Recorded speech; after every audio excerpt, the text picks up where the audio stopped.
As I work with my private clients, I'm noticing some alarming patterns. I wanted to talk about one of the patterns that I noticed today. So we've been trained in society from the moment that we are brought up that we have good emotions and bad emotions, and we idolize some emotions and we vilify others, right? So I want to offer to you a different way of looking at that. That's actually, if you receive this, it's actually going to completely revolutionize the way that you look at the way you feel, the way that you even feel about your body, and the way that you move through just daily life, whether it's past, whether it's looking towards the future, or just whether it's feeling how you feel in the present. I'm looking at my notes here because I wanted to make sure that I stayed on track. I don't usually look at notes, but I wanted to make sure that I stayed on track because I've been thinking a lot about this, and I feel like this is really important. This was very important in my own personal development when I was understanding how my brain worked, and then when I was understanding how to regulate my nervous system. This was one of the biggest realization things that I really came to. So it's a big deal to me. So I thought it would be really helpful to introduce you to some of the emotions that we feel throughout the day, or just, in our life. I wanted to introduce you to some of these emotions and what they mean, and then how we can shift our inner work to bring them more in alignment. Oh, I wanted to talk, see, this is why you have notes. I wanted to talk about that. So emotions are not necessarily good or bad. I almost skipped this part. Emotions are not necessarily good or bad. If you look at emotions as messengers, or energy in motion, it's just energy in motion.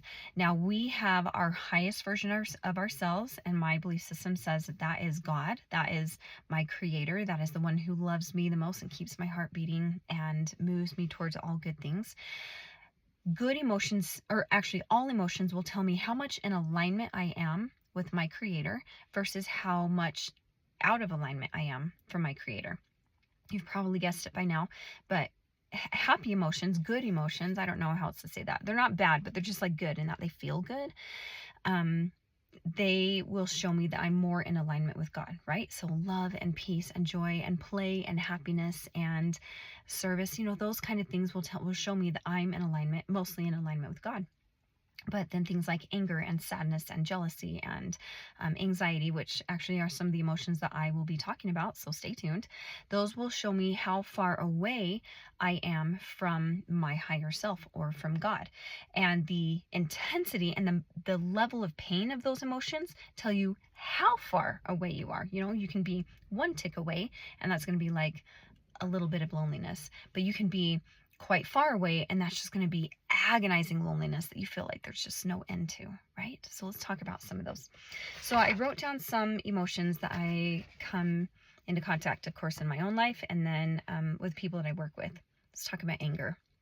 Anger is an interesting one. Anger is the one that hides sadness and despair, first of all. So if you're feeling angry about something, it's a wonderful emotion to stay in a level of empowerment so that you're not dissolving into complete disempowerment. Anger is actually energy with purpose. It builds when something challenges your values or disrespects your boundaries, or somebody's values or boundaries that you love, or butts up against your personal sense of justice. All right. So when you find yourself in a space of anger, the first thing you need to do with anger is acknowledge that anger is a protective emotion and it's a purposeful emotion. Nobody is just angry just to be angry. Anger has action behind it. So you need to look at that anger and you need to appreciate it for what it's trying to tell you, and look at the action that it's trying to get you to take. Is it an action that's going to lead you closer to God or further away from God? So instead of letting it take over, take charge of that, give it lots of love, allow it to express itself without hurting people around you, and be very curious what's underneath anger. Okay? Next is guilt. Guilt is a sign that your actions do not align with your values. Okay? Your actions do not align with your values, and that causes feelings of guilt. So it's not a bad emotion. Again, it's a purposeful emotion. Use guilt to see how you can realign your values. What do you need to let go of? What do you need to surrender? Who do you need to apologize to? Maybe that's you. Maybe that's someone else. Be willing to be soft and humble enough to do what you need to do to move through guilt, so that it doesn't take over you, but you just use it as a wise as a wise emotion to show you that your values do not align with your actions. Next is feelings of frustration. If you're one that frustration comes up a lot for you, this is for you. Frustration is the feeling of being stuck between effort and outcome. Frustration pops up when you feel like you're putting tons of effort into something and there's just not the outcome that you're hoping for. Does that sound familiar? Oh, I could do, and I will do a whole nother video on this because there's so much below this. I'm gonna offer to have you look into the 12 laws of the universe, the 12 spiritual laws of the universe, because when you're frustrated, it means that you are either deliberately or accidentally disobeying some of the laws of the universe. Which means with every action, no, I don't want to get too far into this because I don't want this to be a long video. Look into the laws of the universe, study that out, and if I've made a video by the time you're watching this, make sure you watch my video because it's going to be awesome, because I study this a lot because it's like mind-blowing for me and I get so excited about it. Look and see where what you can do better to obey the laws of the universe. Okay, again, I'm not going to get too far into this. So you can shift your approach to something, or you can shift the way you're doing something. Okay, or you could either shift the outcome of this. What if you could be a little more flexible on what you intend for the outcome to be? And that's going to help with the frustration. Next is boredom. I have been in a place in my life where I am feeling really, really bored. So I have been like thinking a lot about this. And so here's what I've come up with. Boredom is unused creative energy. Okay, so this, of course, leads me to be thinking, what can I be creating, or what am I avoiding creating that's causing this boredom? So it's the energy, and it's like, girl, you got so much to create, but for some reason I'm in resistance to that. And so my energy is becoming stagnant. My creative energy is becoming stagnant. It's causing this feeling of boredom. So, so your brain needs to shift into something more meaningful. It's not that you don't have anything to do. Boredom isn't that you don't have anything to do. It's that you don't have something creative and meaningful enough to do. And so that's kind of where I am in my journey, that I'm making this video right now. And I invite you, if that's something that comes up for you a lot, to do the same thing. What can you create? What's more meaningful that you can spend more time and energy on? Give it a try. Next is jealousy. Jealousy comes up. It's not about wanting what somebody else has. This one's a deep one. You ready? Jealousy is not about wanting something that somebody else has. It's that deep fear that what you want isn't available for you. Take a deep breath there. Jealousy is the fear that what you want is just not available for you. So I want to invite you to start doing inner work to shift that belief and to really start looking. Sometimes it's helpful to see where that belief came from, and sometimes it's not. So if you feel led or driven to do some digging in to like where that belief came from, definitely do that. But it's possible that you can just shift your belief about being worthy and about everything that you want being available to you. You can shift your belief and create a different reality. Next is anxiety. I didn't live 100 years ago, but I am pretty sure that the level of anxiety, worldwide anxiety, that is in the world today did not exist 100 years ago. Why do so many people feel anxiety? In fact, it's come to the point to where children are born with anxiety. It's not like something even happens. They're just born with this propensity to anxiety. What is it? Anxiety is your brain searching for control in uncertainty. The thing is, we live in a world that is so uncertain, and we are raised by parents who have lost so much control and who also live in so much anxiety because they have they have so much uncertainty in their lives, and so they're raising us. Anyways, it's this cycle. Just because it's normal doesn't mean that it's natural. And so I will never tell anybody ever that anxiety is natural. Okay, there's a difference there. Our natural state is to be safe, is to feel safe, to believe that we are safe. to believe that some power greater than us is taking care of us. A phrase that I love to say a lot is everything is working out for me. Something that I've started saying recently is everything is working for my peace. And so as one who I started feeling tremendous anxiety in my young, like 20s, after my mission, around when I got married and in the early years of my marriage, that's when I first started feeling tremendous amounts of anxiety. Looking back now, it's because I was steeped in so much uncertainty, and it makes so much sense. And I tricked myself into thinking that I wasn't safe. If I could go back, I would teach that girl how to be safe. So that's what I want to teach you. It's all about your beliefs.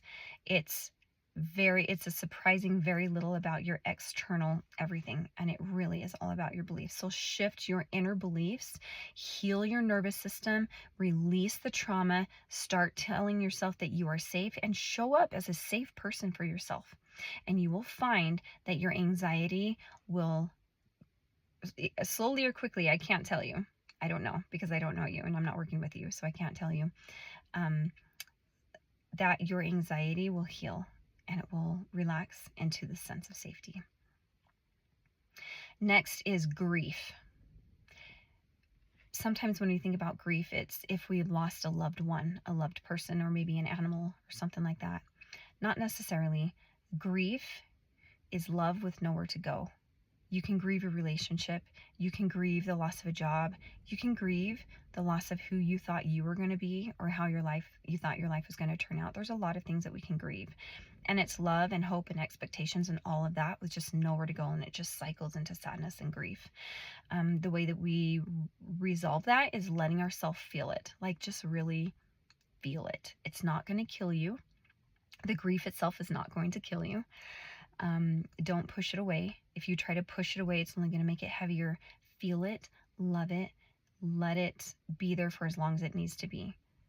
And eventually it will heal. I have 3 more. Next is fear. Is a sign that your mind is trying to protect you. Now, fear is interesting. I did a video before about the difference between the difference between anxiety and intuition. How can you tell which one is guiding you? With both of those, with anxiety and intuition, you can feel a sense of fear. Okay, so go back and watch that video and see the difference between the two fears. Fear is a sign that your mind is trying to protect you. When anxiety tries to protect you, it tries to tell you all the reasons it's not going to work. When fear is trying to protect you about the future, it just has nothing to say that it is going to work, right? So anxiety says it's not going to work, and the future is like, I don't have any proof that it is going to work, okay? Fear is on both sides of that. So it's not a bad emotion. When you feel fear, you just got to look at it and be like, my mind's trying to keep me safe. What's it trying to keep me safe from?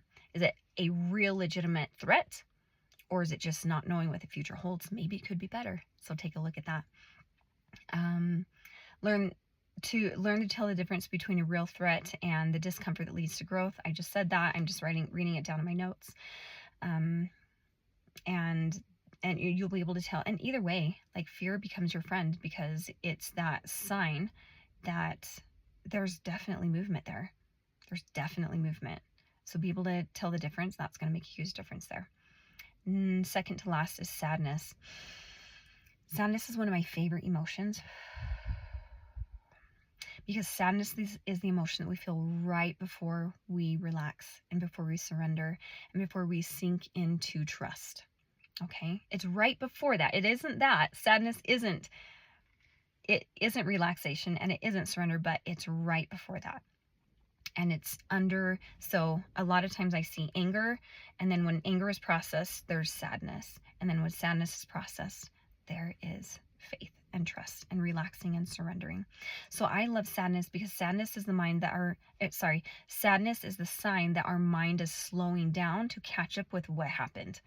Again, anger is like a really kind of a quick emotion. It's emotion with purpose. Sadness is when that's processed, we can feel sad, because that's when we slow down and be like, oh, this did happen, and I'm going to grieve that.